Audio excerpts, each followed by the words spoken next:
Bonjour, aujourd'hui je voudrais parler de la vie de Job. Pour certaines personnes, Job est une personne légendaire. Il y en a qui pensent que Job n'a jamais vécu, que c'est une belle histoire de la fidélité de Dieu. Mais comment est-ce possible d'avoir 10 enfants, ensuite tout perdre, en même temps devenir si malade, puis être restauré et être encore plus riche, avoir à nouveau 10 enfants et voir des petits-enfants jusqu'à la 4e génération. Pour certaines personnes, cela n'est tout simplement pas possible. Aujourd'hui, je voudrais vous montrer que sa vie est réelle. Il a vécu pendant la période des patriarches. Et aujourd'hui, je voudrais vous montrer comment la Bible explique son existence.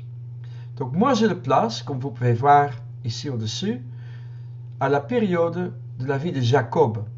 Et je pense qu'il a vécu juste avant Joseph. Voici mes raisons. Nous pouvons lire dans le premier chapitre de ce livre qu'il a eu 10 enfants, 7 fils et 3 filles.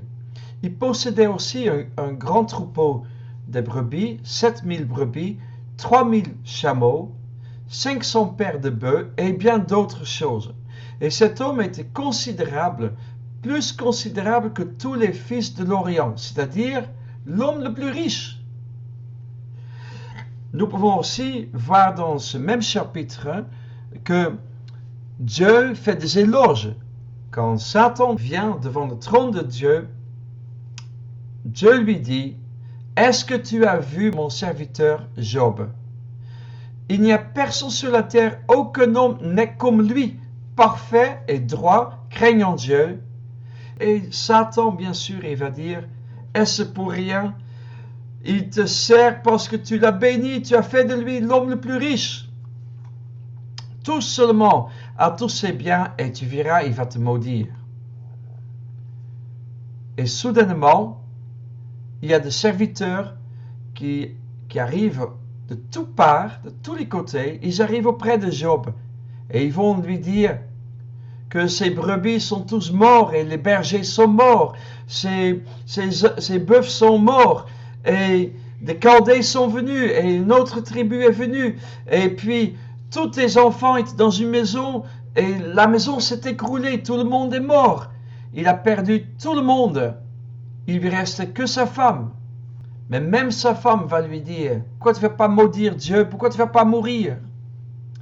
Et en fait, Satan va jusqu'à tenter Dieu pour dire qu'il sert encore le Seigneur à cause de sa bonne santé. Et il dit: « Frappe-le et tu verras. » Et Dieu lui laisse: « Ok, tous à sa santé, mais tu ne le fais pas mourir. » Et donc ainsi dans cet état, il a tout perdu. Il est rempli de plaies. Il a toutes sortes de maladies et sa femme va le quitter. Mais Job reste fidèle et il n'a pas péché. 3 de ses amis, apparemment ils vivaient assez loin de lui, ils sont venus. Et lorsqu'ils sont venus, les premiers 7 jours, ils n'ont rien dit. Ils sont juste restés à côté de lui pour le consoler, pour le plaindre. Et à un moment donné, ils vont discuter avec lui. Et ils vont donner tous les arguments. Ils vont le faire réfléchir. Est-ce que tu aurais péché? Pourquoi Dieu t'aurait fait cela? Si tu étais intègre, tout cela ne serait pas arrivé. Et ils donnent toutes sortes de raisonnements, et puis Job aussi donne des réponses. Mais à la fin, Dieu va parler. Et là, il n'y a plus personne qui parle. Et Dieu va montrer à quel point il est fidèle. Et Dieu lui rend au double. Il lui accorda le double de tout ce qu'il avait perdu. Il a à nouveau des enfants. De nouveau, il a 10 enfants. Et il est à nouveau très riche. Alors, pourquoi peut-on placer la vie de Job à l'époque des patriarches? Voilà quelques raisons. Premièrement, il y a des noms, des lieux, des tribus qui sont mentionnés dans le livre de Job et qui sont aussi mentionnés dans le livre de la Genèse. Par exemple, on parle du pays de Uz. Et Uz lui-même, qui a fondé donc une région ou un peuple, c'était un arrière-petit-fils de Noé. Donc cela nous donne déjà une indication de temps. Les Sabins étaient donc une tribu, et ces gens étaient des descendants d'un certain Saba, qui était le neveu de Pélec, quelqu'un qui a vécu juste un peu après Noé, après la vie de Noé, et bien avant Abraham. On parle des Chaldées, et vous vous rappelez que Terach, le père d'Abraham, venait de Ur des Chaldées. À cette époque-là, les Chaldées étaient en pleine puissance, donc en Mésopotamie. On parle d'un certain Eliphaz. Et Eliphaz était un de ces 3 amis qui sont venus voir Job. Mais Eliphaz pouvait être soit le petit-fils d'Ismaël, fils de Théma, on fait comprendre ce nom aussi, Théma, dans le livre de Job, soit c'était le fils d'Ésaü, qui s'appelait aussi Eliphaz. Mais en tout cas, c'est à l'époque de la Genèse. Et puis on a un certain Bildad de Souar. Et cet homme-là, c'était un fils d'Abraham. Donc encore une indication comme quoi Job a vécu à l'époque des enfants d'Abraham, donc d'Isaac et Jacob. Quels sont les autres arguments que nous pouvons trouver? Donc le premier argument, c'est les noms qui correspondent des personnes, des lieux qui se trouvent aussi dans le livre de Job et dans la Genèse. La deuxième chose, c'est au niveau de sa richesse. La Bible décrit que cet homme était riche. Il était le plus riche de toutes les personnes qui ont vécu dans l'Orient.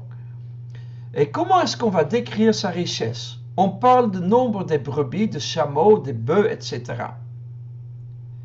Et en fait, on voit la même description quant à Abraham, Isaac et Jacob. Eux étaient aussi riches, et ils étaient riches en troupeaux. Abraham était riche. Et il y avait Isaac qui avait de gros bétail et beaucoup de serviteurs. De même pour Jacob. Donc la richesse est exprimée par rapport au nombre de brebis, de chameaux, de bœufs, des ânes, etc. Et donc on voit que Job était très riche en ces choses et on fait la même sorte de description. Donc il faut le placer certainement à la même époque. Le troisième argument, c'est au niveau de sa personnalité. Dieu a dit qu'il n'y avait personne comme lui sur la terre. Il était intègre et droit. Il craignait Dieu et il se détournait du mal.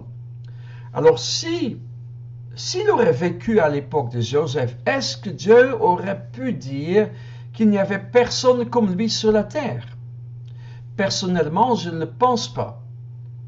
Tout simplement pour la raison que Joseph, le fils de Jacob, était une typologie de Jésus.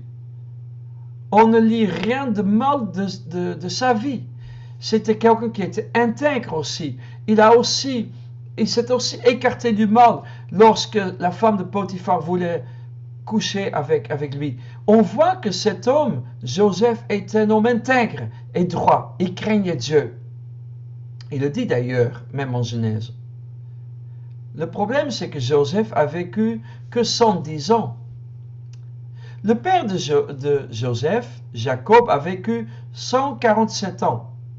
Lorsque le père de Joseph, Jacob, arrive en Égypte et que Joseph le présente devant le pharaon lui pose une question. Il a dit, « Monsieur, vous avez quel âge ?» Et Jacob répond qu'il avait 130 ans. Et il ajoute, « Mes années sont peu nombreuses comparées à mes pères. » Et donc, on sait qu'après Abraham, Joseph, il atteint encore un âge moins long. Il vivra juste 110 ans, tandis que son père a vécu 147 ans. Mais quand on compare tout cela avec la vie de Job, Job aurait dû avoir au moins 170 ans, un peu comme Abraham, qui avait dans les 180 ans.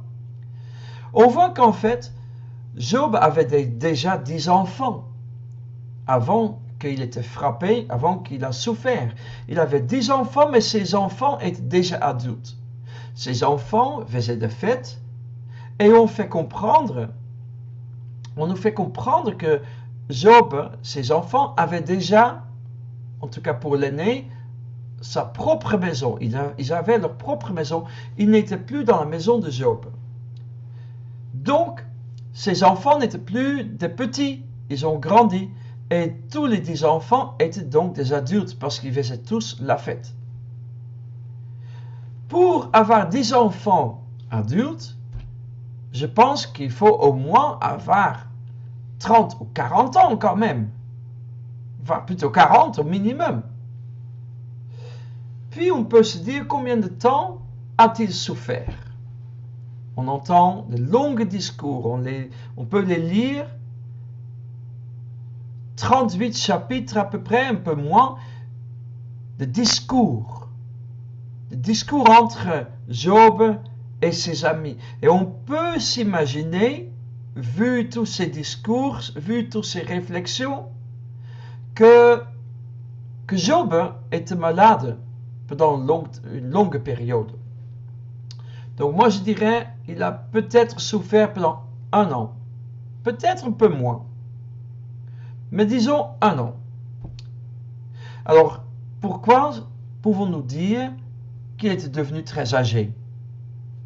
Mais la Bible stipule en Job 42, verset 16, qu'après ses souffrances, qu'après le moment que Dieu l'a restauré et lui a donné encore 10 autres enfants, il a vécu encore 140 ans.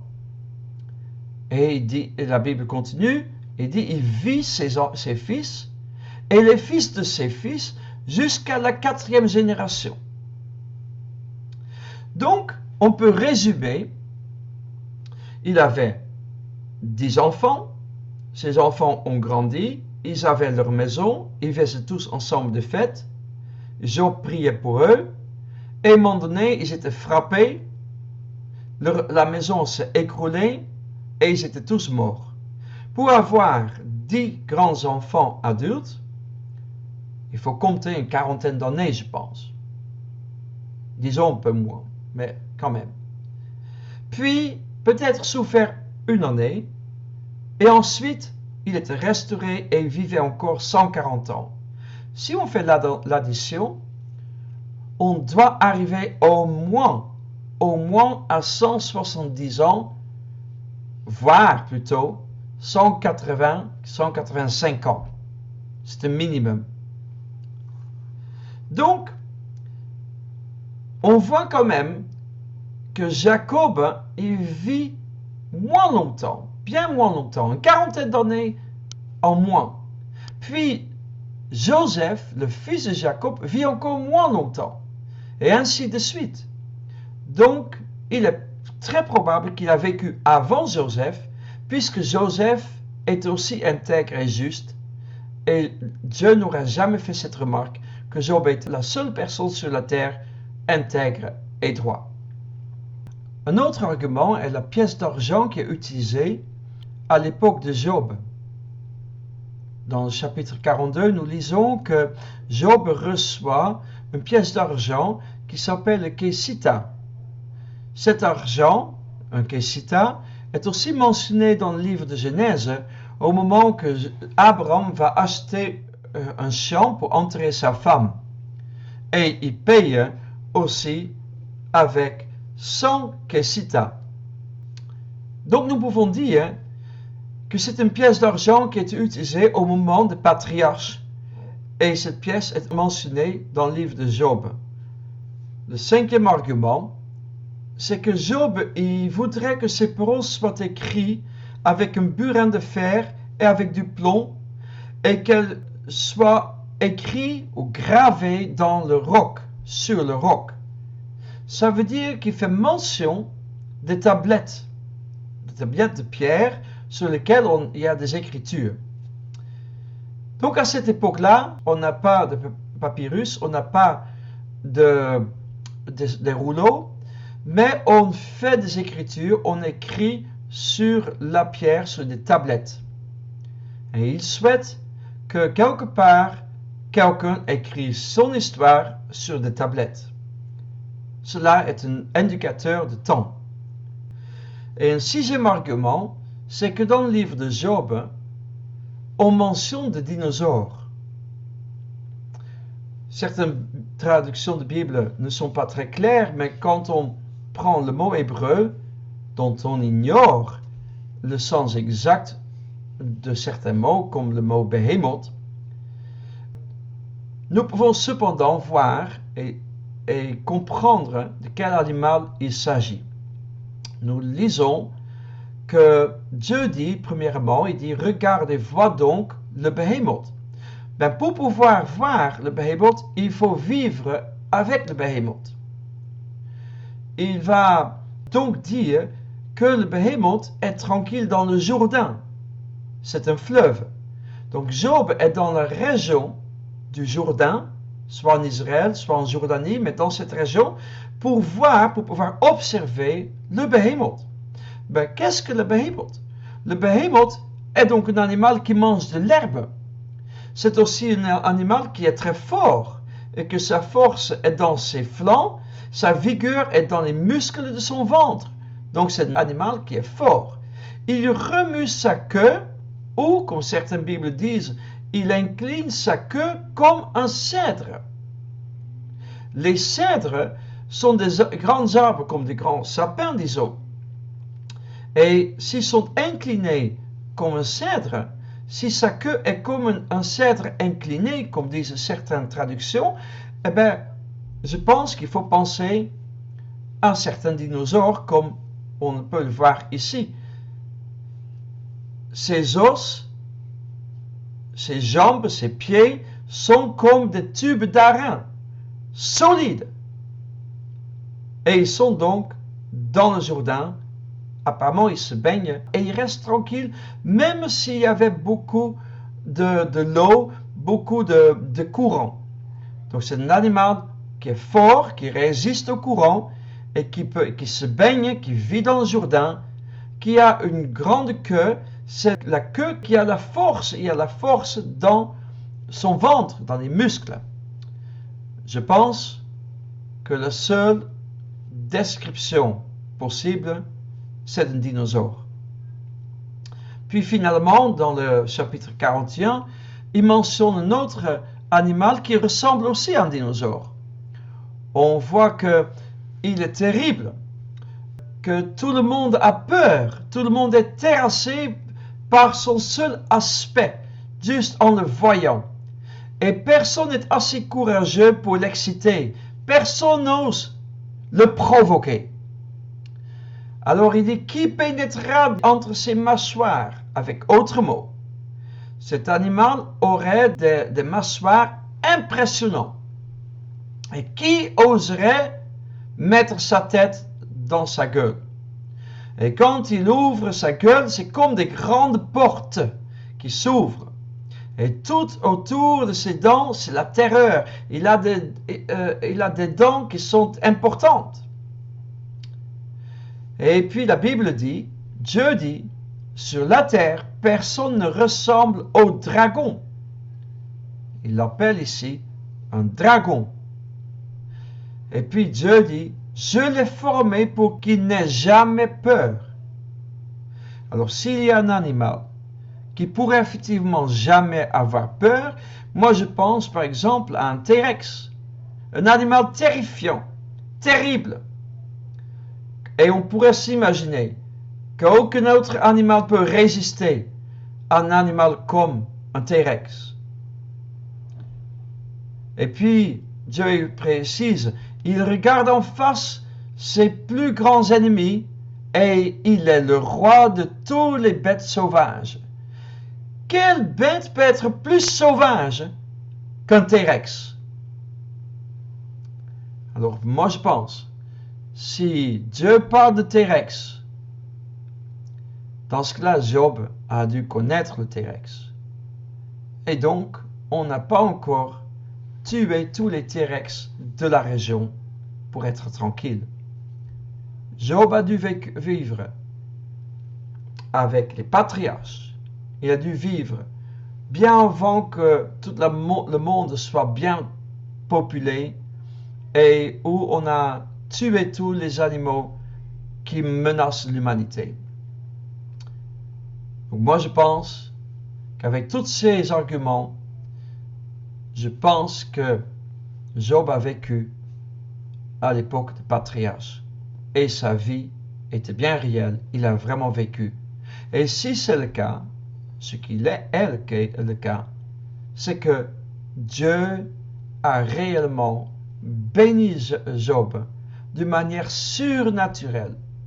Lui qui était devenu si pauvre, qui était si malade, Dieu était capable de le restaurer complètement sa santé et de me donner au double tous ses biens.